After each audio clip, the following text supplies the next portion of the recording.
Hello दोस्तों, आइए बात करते हैं इस वीडियो के अंदर कि जैसे कि आपके स्क्रीन पर दिखाई दे रहा होगा कि एएमएम से भी आरजेडी ने समर्थन मांगा। अब जैसे ही मैंने ये बातें कही, जैसे ही स्क्रीन पर लिखा हुआ पढ़ा, तो आपको समझ में आ गया होगा कि बिहार पॉलिटिक्स के बारे में बात करने वाले हैं। जी हाँ, हम बिहार के बारे में ही बातें करेंगे और किस तरीके से समीकरण बन रहा है और किस तरीके से नीतीश कुमार आरजेडी से अलग हो जाएंगे, तो किनके पास कितनी सीटें बचेंगे, किनके जो है वापस से आने में जो है किसकी जो है प्रोबेबिलिटी ज़्यादा हो जाएगी और आरजेडी क्या एक बार फिर से एएमएम की मदद से जो है वो सरकार बना पाएंगे नहीं बना पाएंगे। इन सारी चीज़ों को इस वीडियो के अंदर जो है मैं डिटेल से बात करने वाला हूँ। सबसे पहले जैसे कि बिहार के अंदर से लगातार ये सुर्खियाँ जो है वो बटोर रहे हैं, लगातार ये खबरें निकल कर आ रही है कि नीतीश कुमार जो है बहुत जल्द इस्तीफ़ा दे सकते हैं। साथ साथ जो है मीटिंग भी कर रहे हैं, आरजेडी अपना प्लॉटिंग जो है वो कर रहे हैं, कांग्रेस अपना जो है प्लानिंग कर रहे हैं, बीजेपी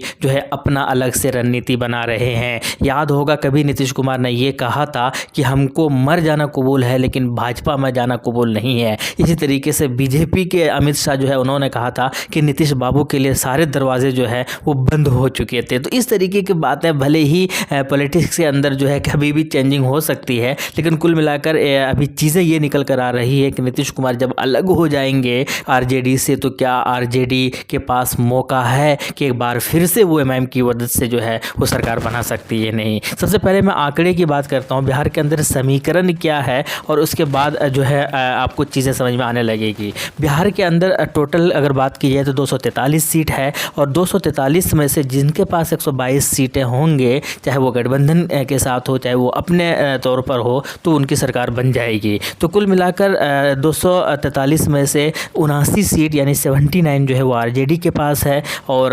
बीजेपी के पास 78 है, जदयू के पास सिर्फ 45 है, कांग्रेस के पास जो है 19 है और लेफ्ट के पास 16 है और अन्य के पास जो है वो 6 है। उसके अंदर एमआईएम भी है, उसके अंदर जो है इंडिपेंडेंट उम्मीदवार भी है, उसके अंदर हम जैसी पार्टियां भी है। तो कुल मिलाकर टोटल जो है 243 सीट है। अगर यहाँ पर अगर एनडीए की अगर बात की जाए तो एनडीए की जो नीतीश और जो बीजेपी है उन दोनों को मिलाकर अगर बात की जाए तो बीजेपी के पास 78 है और जदयू के पास जो है वो 45 है, हम के पास जो है वो 4 है और निर्दलीय जो है वो 1 है। तो टोटल 100 जो है वो 28 सीटें हो जाती है और कुल मिलाकर अगर बहुमत के लिए जो है जो सीटें चाहिए वो 122 है। तो बात भैया ये है कि अगर ये ऐसे ही रहे जैसे दिख रहा है कि नीतीश बीजेपी के साथ मिल जाएंगे और हम भी इनके साथ है, निर्दलीय भी इनके साथ है, तब तो कुछ नहीं होने वाला है आरजेडी का। फिर चाहे वो कुछ भी कर ले, चाहे एमआईएम के साथ मिला ले चाहे ना मिलाए, जो भी हो, लेकिन कुछ नहीं होने वाला है। लेकिन अगर यहाँ पर क्या होता है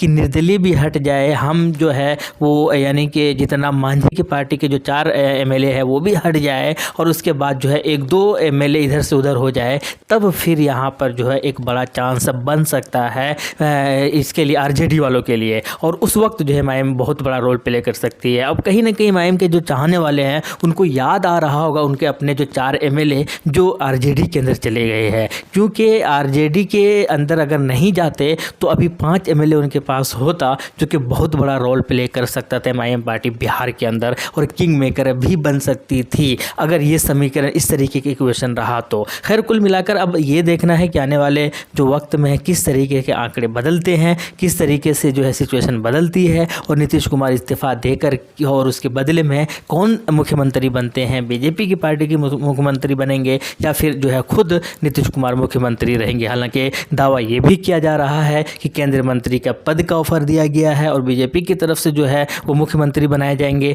जबकि ये कहना है, कुछ लोगों का ये कहना है कि बीजेपी की तरफ से उप मुख्यमंत्री बनेंगे और उसके बाद नीतीश कुमार खुद सीएम रहेंगे। तो खैर ये तो आने वाले वक्त में ही पता चलेगा किस तरीके की चीज़ें होती है, लेकिन फिलहाल बहुत ज़्यादा सियासी भूचाल आया हुआ है वहाँ पर बिहार के अंदर और यहाँ पर कहीं ना कहीं लोग जो है वो याद कर रहे हैं और एमआईएम पार्टी के उन 4 विधायकों को जिन्होंने जो है एमआईएम को धोखा देकर, जिन्होंने जनता ने ये समझकर उनको जिताया था कि एमआईएम पार्टी की तरफ से ये चुनाव लड़ रहे हैं, असदुद्दीन ओवैसी की पार्टी की तरफ से ये चुनाव लड़ रहे हैं और जनता ने यही समझ कर उनको वोट दिया था और बाद में फिर वो चारों के चारों एमएलए जो है कहा यह जा रहा है कि वो बिक गए थे और उसके बाद आरजेडी के अंदर चले गए। अब ये देखना है किस तरीके के समीकरण बनते हैं, क्या इक्वेशन बनता है बिहार के अंदर, लेकिन कुल मिलाकर एक भूचाल तो आया हुआ है और बहुत मज़ेदार होने होने वाला है सियासी आंकड़े जो बिहार की अगर बात की जाए। तो आपकी क्या राय है, कमेंट बॉक्स में बताइएगा। शुक्रिया, जय हिंद।